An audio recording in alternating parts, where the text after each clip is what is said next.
Hi నమస్తే అండి. ప్రతిరోజు మా ఇంట్లో చేసుకునే చారు మీకు కూడా ఒకసారి చూపిద్దామని ముందుకు తీసుకొచ్చానండి. ఒకసారి చూడండి. నేను పచ్చిమిర్చి, ఉల్లిపాయలు, టమాటాలు, కరివేపాకు, చింతపండు, ఉప్పు, కారం, పసుపు అన్నీ వేసేసుకొని ఒకసారి చేతితో చక్కగా నలిపేసుకుంటున్నాను. చక్కగా ఇలా చేసుకుంటే వాటర్ బాగా పట్టుద్ది. ఇప్పుడు గ్యాస్ వెలిగించుకొని గిన్నెతో ఆ గిన్నెని చారు గిన్నె పెట్టేసుకుంటున్నాను. ఒక 5 నిమిషాల్లో చక్కగా మరిగిపోద్ది.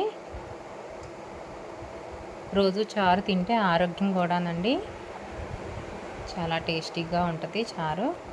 చారన్నంతో ఒక ఆమ్లెట్ వేసుకుని తింటే ఇంకా రుచిగా ఉంటుంది. చారు మరిగిపోయింది. ఇప్పుడు మనం పప్పు వేసేసుకుందాం. ఉప్పు ఏమన్నా చూసుకోవాలంటే ఈ టైంలో చూసుకోండి. నేను అలాగే బాండి పెట్టేసుకుని నూనె వేసుకుంటున్నాను.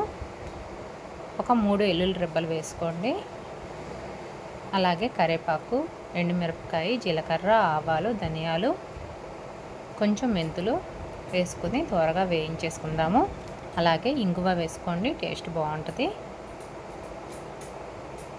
తాలింపు వేగిపోయింది. ఇప్పుడు ఆ చారులోకి తాలింపు వేసేసుకుందాం. కొంతమంది రసం అంటారు, చారు అంటారు. మేమైతే ఎప్పటి నుంచి చారే అంటామండి. మేము దీన్ని రకరకాలుగా చేస్తారు కదా. మా స్టైల్ అయితే నేను ఎప్పుడు ఇలాగే చేస్తానండి. చూసారా, చాలా టేస్టీగా ఉంటుంది. చారు మీకు నచ్చినట్లయితే లైక్ చేయండి, కామెంట్ చేయండి, షేర్ చేయండి, సబ్స్క్రైబ్